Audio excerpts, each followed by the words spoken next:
New Zealand's leading health and wellness events company brings you the NZ Spirit podcast. We are Nikki And Franko, the founders of NZ Spirit Festival, Resolution New Year's Eve Festival, and NZ Yoga Day. Join us as we reveal industry secrets, interview local and international thought leaders, musicians, and artists in the sphere of health, well-being, and personal transformation.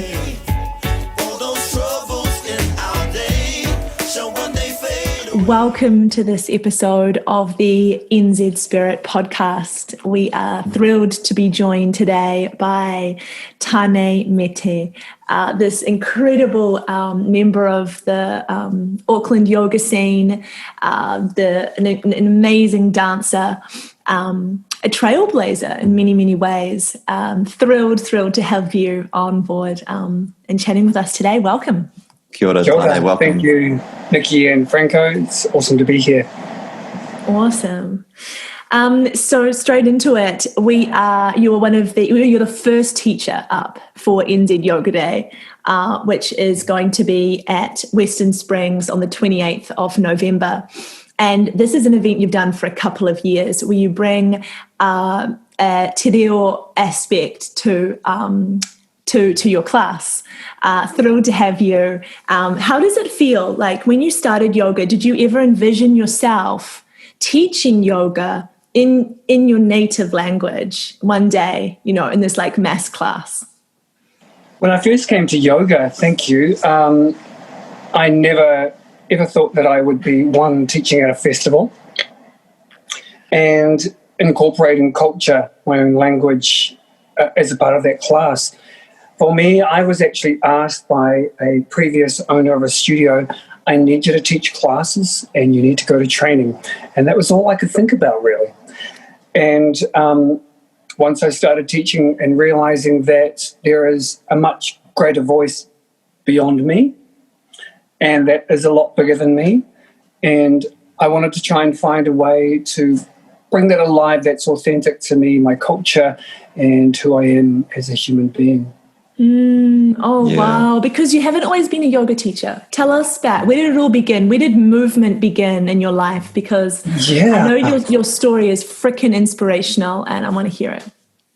It is, it's an interesting thing. I mean, I spoke about this with a friend a little while ago, and as a child, I remember I've always been a daydreamer, I was that one off in the corner at school, never attuned to the class, but off in my own world. And even as a young kid, even playing, even with my family, I was that child on the side, daydreaming. But then I didn't realize that the daydreaming, it was a part of bringing to fruition who I am.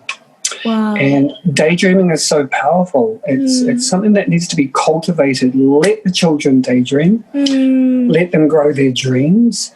That hopefully one day will come to fruition. So movement, dance, daydreaming was kind of all in the one. Being from a Māori family, there was singing always going around. There were parties. There were, there was a lot of aroha. So naturally, you're in that world. Marae, whakapapa, waiata. It's just in my DNA. And growing up with that, I was very well equipped with some support. I then realized that in my growing up, that there were things that I didn't really, in this daydreaming, there were things that I weren't aligning with. And that was, I was quite hard pressed to find my people. And I mean, I know my people. I know my culture. I know who they are. I know my whānau, my whakapapa. But I mean, who are the other daydreamers? I was a bit lost to find my daydreaming peeps. And I kind of found them in a dance class. Wow. They were the ones who dreamed bigger than themselves through movement. How did that dance class happen? How did that dance class happen? It happens through after school. In high school, friends of mine said, hey, look, Taane, we're going to, you should come with us. There's a dance class that's at 4:30, you should come along. And So I thought, sweet, I'm going to come along and watch you guys dance and watch you all. So I went to the studio with them. The teacher welcomed me in, and I was watching my friends dance. And then I thought, why are they going to the left? They should be going to the right. And so I pretty much quickly picked up, actually, they're doing the wrong steps. So already the teacher was thinking, hang on a minute, this little Māori boy kind of knows which way to go, but he's not even in the dance class. So she invited me back the next week, and it's pretty much history, really. I asked my mum a couple of weeks after. The teacher said to me, please come back. I think there's a space here for you. So I did. And then she said, come for free for the first few. And then when it came time and she realized that I was getting, started to love it. It was expression. It was that daydreaming coming alive. And it was movements, all very healing.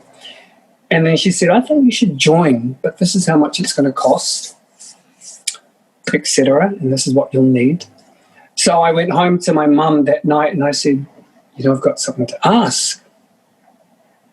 I've been going to dance classes after school, and I've been asked if I could enroll and be a part. It would cost this much. And my mum actually walked away. She didn't answer. And then 3 days later, she came back and she said, actually, yes, do the dance classes. So wow. That's where it was all born. So I thank you to my mama.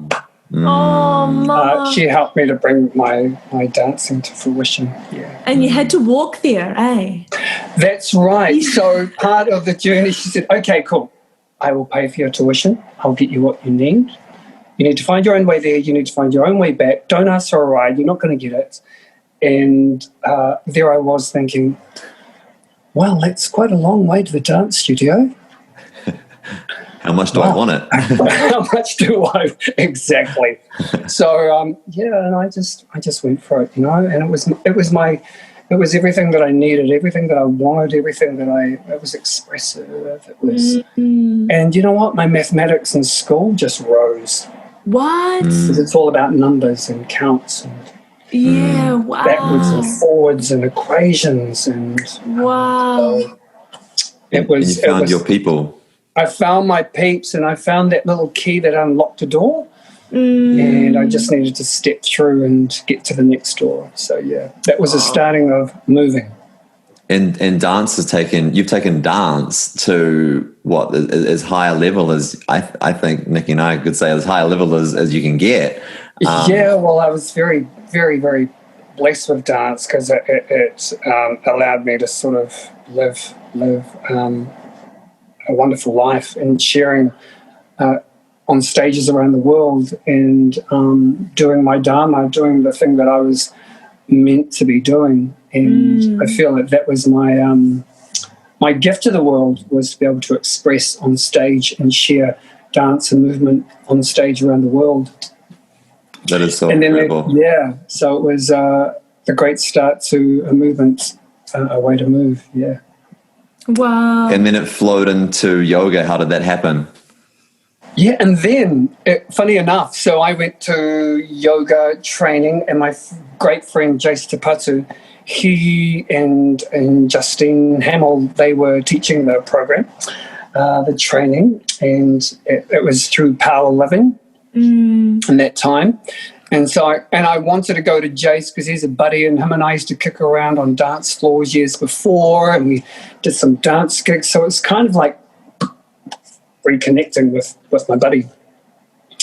And then we went through the whole process of doing my training and me learning a lot more about myself, and then it came time to present yoga. It was a funny story. When I remember doing one of my very first classes, because I went home back to Napier for a little bit, and because I was helping to look after family and my mum, and I was teaching one of my first yoga classes, and I didn't have any shavasana music, and I thought, wow, what am I going to do? I don't have my phone, I don't have any music. What do I do? And I sung an old waiata, and then the students after class said, we think you should just stick with your own singing. And so I thought, okay, cool, I'll do that. that was my kind of little Wow. inspirational thing in a shavasana after my yoga class. I So think when it comes to culture, Oh, no, sorry, what were you going to say? when it comes to culture, it was another way to bring everything in together. And that's, I think, was the starting of beginning to invite in all of me into a yoga class. Wow. And when you say find your peeps, when you were talking about dance, you know, when you sing Waiata, you'll find you're bringing in your ancestors, right? You're bringing your other peeps. Absolutely, my other peeps, my other allies, my other whānau, my whakapapa, my little guardians, my little pixies, everything, you know, and the other daydreamers that have been a great part of my life. And yes, all of that, Franko, it's amazing when we can sort of really start to step into the fullness of ourselves, that it becomes more of a reality. So, yeah, it was awesome. That is so amazing and so unique to bring to blend Māori influence with yoga. I think also when you're in a yoga class where a teacher is really bringing their full self, however that looks for the day, you are given a sort of subconscious or inadvertent permission to do the same. Your own practice really comes alive when you feel that there is this resonance within the energy of that teacher-student dynamic. And I think that's why, like, we recently did a post, you know, who's your favorite yoga teacher? Like, you come out on top, Taane, like constantly. People feel your heart. You know, people feel your journey, people feel your roots. And I think that when we go to yoga class, that's all we want. We want to be like reminded of our home. You know, and there's something quite really powerful that you said there, you know, reminding of our home and to have an experience. And I've very recently come into that sense of providing an experience. When someone comes to a class, I'm happily offering an experience where they're not only provided with a practice, but it's layered. There's so many layers in it. There's spirituality, there's hauora, well-being, wellness, there's culture, there's waiata. You know, there's so many layers added on top, and there's also so many rewards and releases in the practice. Sound has come into my classes a lot more, and I know that, Franko, you play and you sing beautifully as well, and you bring all of that mahi, all that work, all that music, all that vibe in, and I'm slowly starting to find that within my own class as well, just relying on what is innately right there, you know, as a part of the part of the experience. And I must say, I really do thank all of my wonderful peeps that come along to my classes and support me as much as, totally I support them as well through their journey. What do you see the biggest challenge within the yoga community right now? Yeah, that's a great question. What is the biggest challenge in the community right now? And that would be to in the community, everyone, you know, and it's interesting because out of the second lockdown, I started catching up with friends, and yet the world has been through something, eh? We've really been through something. Yeah. Oh my gosh. And so each individual person in the world has a journey and a story and has something to a various degree, either holding or wanting to release or share. Yeah, wow. And the yoga space is a wonderful space to be able to open that portal to begin an unlocking. So as a key part of yogis, there's a great surgence of a requirement, a need for practitioners and for teachers right now. So in terms of the yoga industry, there is a lot more that's building. It's changed. It's become a lot more virtual, but that's the way that the world has moved gracefully. It's not everyone's cup of tea, and it's, you know, we're lucky enough in Aotearoa that we're able to experience community face to face and hongi now, and all of that beautiful mahi, but there are still countries out there that are suffering, that are still in the lockdown. So if it means that there are lots of us that provide that yoga, that mahi virtually, well, that is the work. But yes, definitely it's changed. It's also changed the way people are spending money and the way that they are, what they want to commit to. But everyone would love an experience. That's it. And the human population has not needed yoga more than we do right now, especially with these in these lockdowns and these sort of confined spaces around the world. We weren't moving enough before COVID. Now that we're in our little radiuses, in our houses or little apartment buildings, what's incredible about yoga is that you don't need anything apart from your body and your breath. That's right. And breath, I know, right? That is so much incredible discovery just in that very small, simple thing, the breath, but a powerful thing at the same time. So yes, and there is a calling for us all that have this offering to share it, and either come to the platform or go to a place or offer somewhere to allow people to experience it. Yoga always seeks, in my experience, it's practice that's thousands of years old, yet it's still, it's being sort of revitalized now. And it's asking that, I think, of us now as well, right? It's saying, times are tough. You maybe don't want to be seen online. Maybe you're doubting your impact via a Zoom screen. But it's like, lean into now. Lean into being that key, that assistant that helps to open and encourage people to release or to feel or to show up and flow with what's required. I know you'd rather go to the studio, or you're used to going to the studio, but it's like, no, what's asked now? And yoga, there's a lot of criticism around it because it's like, we do it differently now than we used to, and, judgment regarding its tradition or the origins or how one becomes a yogi. Now, you've got enough money, you can become one. And I think that it's still persisting because its medicine is deeper than what we often think. And so, like you said, I love that. It's like a big challenge right now is to show up.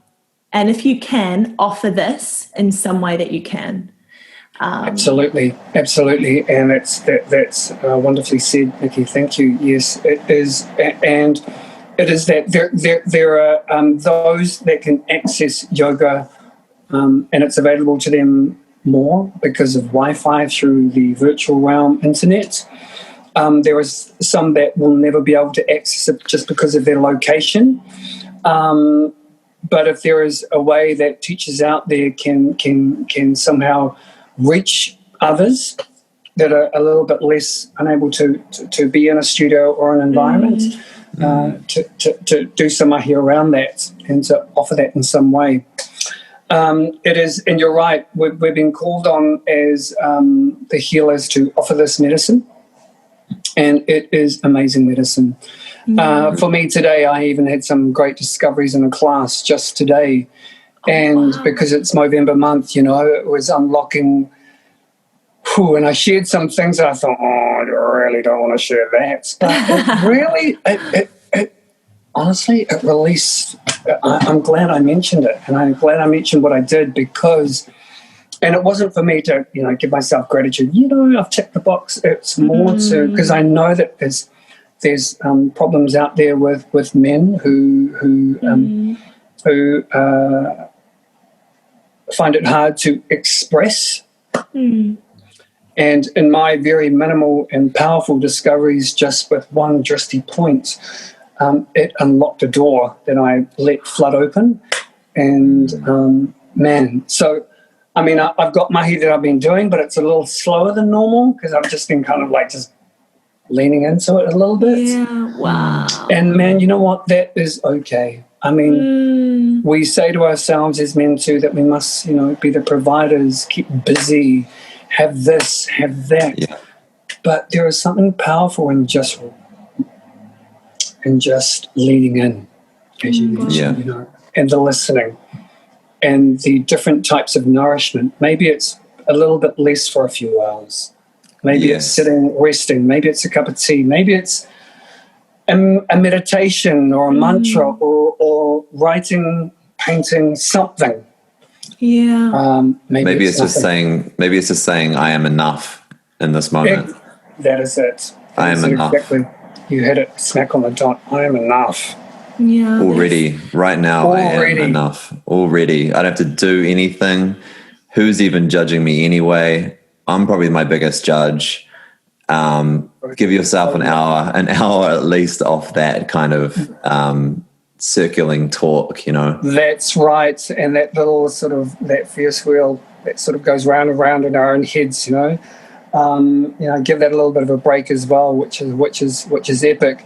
And given the time as well, I mean, I know because I have been sort of, I do want to know what's going on in America, you know, and I do want to know what's going on in the world. So I'm like, so we're all kind of keeping our ears and our hearts open. And because what's happening around the world, in a way, affects us as well.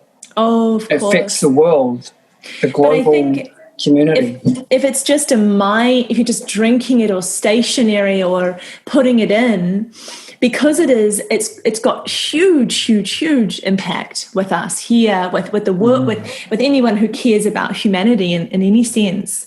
Actually getting up and going to a class or showing up on your mat wherever you are and allowing that energy to be embodied, to be felt throughout the system, to be sort of like moved through, where is it residing within? You know, if we don't clear that out, if we don't lean into that space, that's what becomes an ailment, right? You know, it's just stored energy that's really got nowhere to go. And I find that we have such a big problem with things like hip replacements in New Zealand, you know, like everyone gets one when you're 60 or 70, and you go to India or somewhere else, it's not the same issue. It's not. No. Right. How we store our energy and how we process our emotions in a really suppressed way that causes this kind of, and you can look at disease patterns and how with the influence of sort of health trends, things get way worse or things get way better because we store things in different places. I find this fascinating. This is very fascinating. And you've kind of, I've been talking with a friend who I had breakfast with this morning actually, and she was saying that a family member is experiencing body pain, and and it's caused anxiety because they've lost their mobility and they haven't really been too mobile in life, and so it's come to the stage where it's really just compounded and stopped them from mobility. So therefore anxiety creeps in. So there's yoga, and what we're all expressing is that yoga is deep medicine. It is practice, breath work, listening to the breath, which is very, very simple, is a beautiful pathway. And it's your time. Yeah. That's right, Franko. It's your time. You know, it's your connection. It's your it's a wonderful opportunity. And I really, really, reach out there to all yoga teachers and say if there's something that you can share with someone, find a little way. If it's with your flatmates, it's with your group of buddies. If it's on the beach or inside, wherever it is, we can build those communities and make them stronger by sharing this mahi. Yeah. Oh, you're so epic, Taane. Thank you for chatting with us. We are so thrilled to have him. We love you. Are we thrilled to have him on the first event of summer with your class? It was so great. Yeah, last year we had to have you back this year, and then hopefully again for Spirit Festival, having you teach there. I know we haven't talked about it officially, but just dropping that in. And what are we going to expect from your class this year at NZ Yoga Day on the 28th of this month? You know what? I'm so excited about that class. I mean, out of 2 lockdowns, we've hardly come together as a big major whānau into a yoga expression day like yoga, the NZ Yoga Day. I'm totally amped for it, actually. Yeah. It's so cool.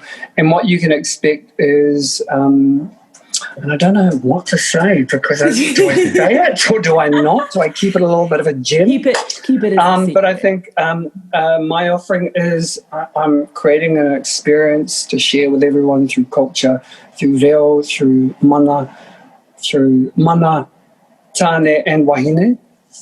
All of the realms, the atuas, the gods, the goddesses, and whenua, land, everything. So I can't wait to be a part of it. I'm so glad that I'm going to be back. I'm sharing a lot with people, and a lot of my peeps are coming along, and I hope they've got their tickets. And if you haven't and you're watching, please jump on the website and go ahead. Yes. Yeah, that's nzyogaday.co.nz. And can everyone attend your class? Is it for everyone? People that have never tried yoga before? You know what? It is. That's right. Yeah, it's totally for everyone. You know, and that's the wonderful thing about when you're in a big group and a crowd and a festival is that you can just follow along, even though if you can't see me on the stage, there is someone next to you that's willing to give a hand. But just being in the experience of everyone being together for the New Zealand Yoga Day is going to be enough. So if you're going to lie in Shavasana and just listen to my words, fair enough, do that. But otherwise, looking forward to it. Yeah, so amazing. Well, thank you so much. People wanting to connect with you, Taane, how can they reach out? They can either jump onto my website, taanemete.com. There's all of my mahi there. I've got new events coming up next year. There's one event coming up on Rotoro Island in March 19th, 21st. So if you want an island retreats, come along to that as well. Wow. It's going to be beautiful. So looking forward to, first of all, sharing this at NZ Yoga Day. Yeah. Thank you, everyone. Thank you so much, Nikki and Franko. Thank you so much, Taane. Kia ora. See you soon, brother. See you soon. Ka kite. To find out more about NZ Spirit, head to our websites, nzspiritfestival.com, resolutionfestival.co.nz, and nzyogaday.co.nz.